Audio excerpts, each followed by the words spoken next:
Get ready for the action, because Allan McNish is diving deep into his new role as racing director at Audi. He's sharing his candid reflections after his first weekend, revealing exactly what it takes to live and breathe this incredible sport. We break down how the Scot is tackling the intense pressure and what he truly means when he says he lives to race.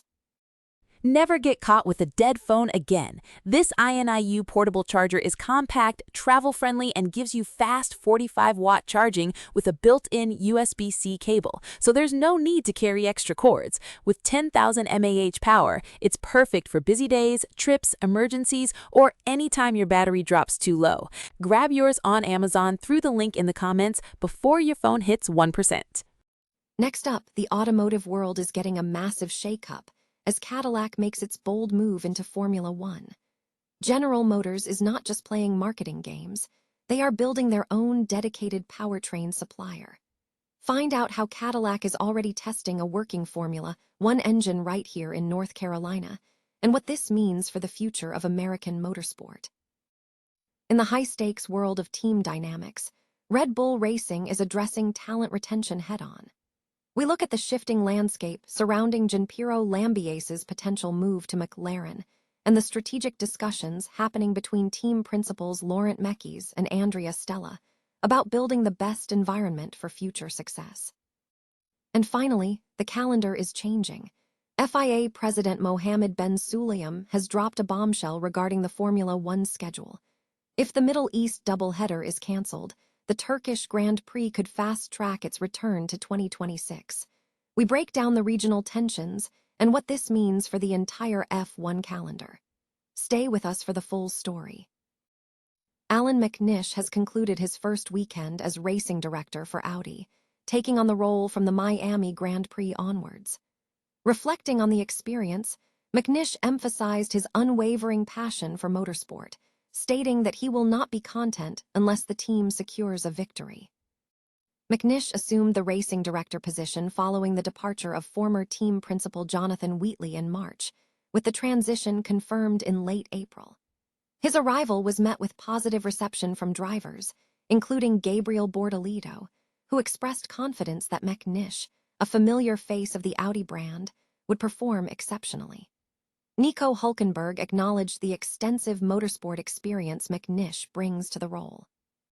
When addressing how his debut weekend followed the Miami event, where Bortolito finished P12 and Hülkenberg retired his car, McNish admitted to feeling more nervous than ever.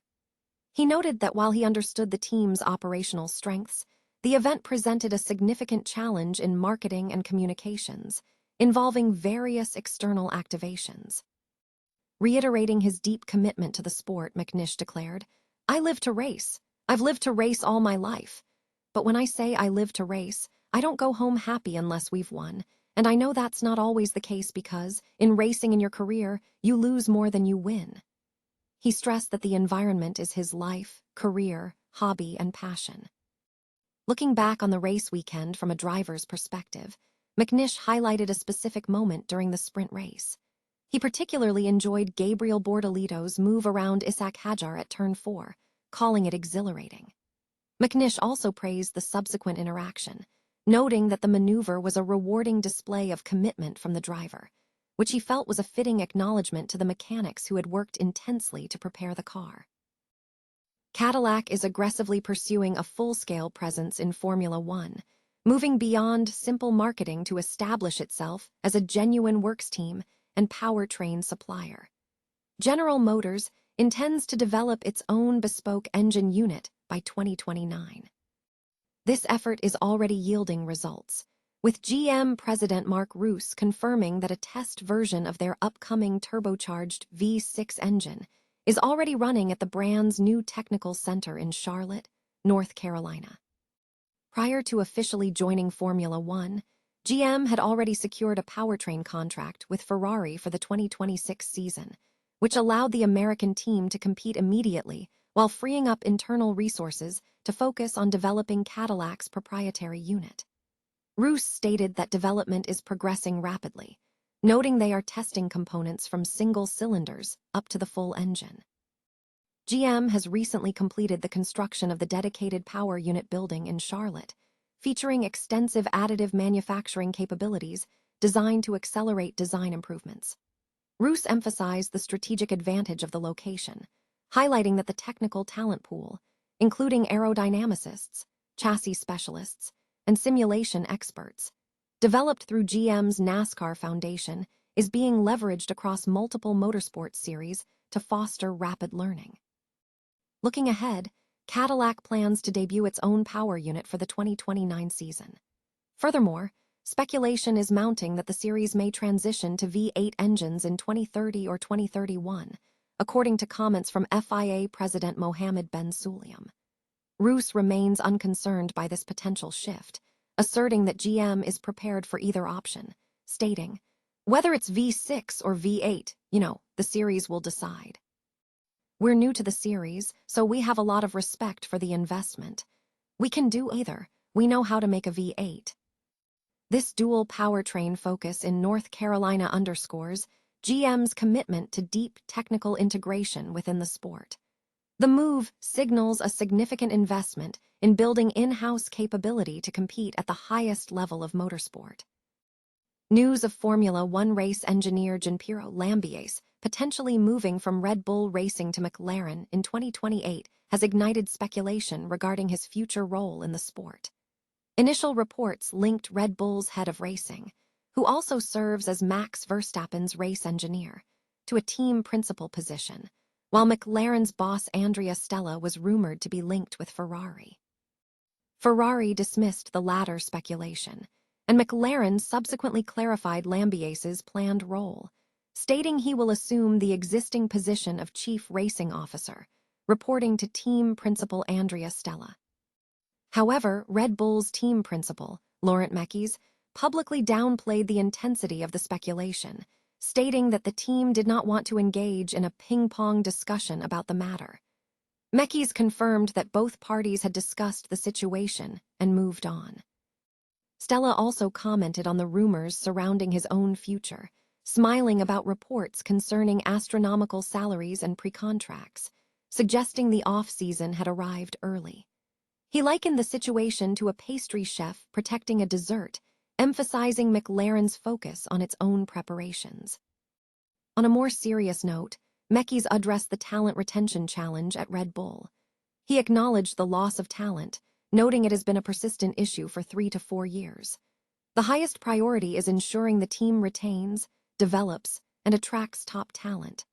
McNish highlighted the strength of the current internal talent pool, specifically naming Ben Hodgkinson in the power unit and Pierre Wache on the chassis side. While promoting internally remains the strategy, McNish confirmed Red Bull will not hesitate to recruit external talent if necessary. He stated that if specific skills or experience are required from competitors, the team will pursue them, citing recent internal promotions and the arrival of new personnel from Ferrari and Racing Bulls as examples of their approach to talent acquisition. Noi Dung Kai Tight. The Formula One calendar is facing potential restructuring due to ongoing regional tensions, with speculation mounting that the Turkish Grand Prix could be fast-tracked to return in 2026.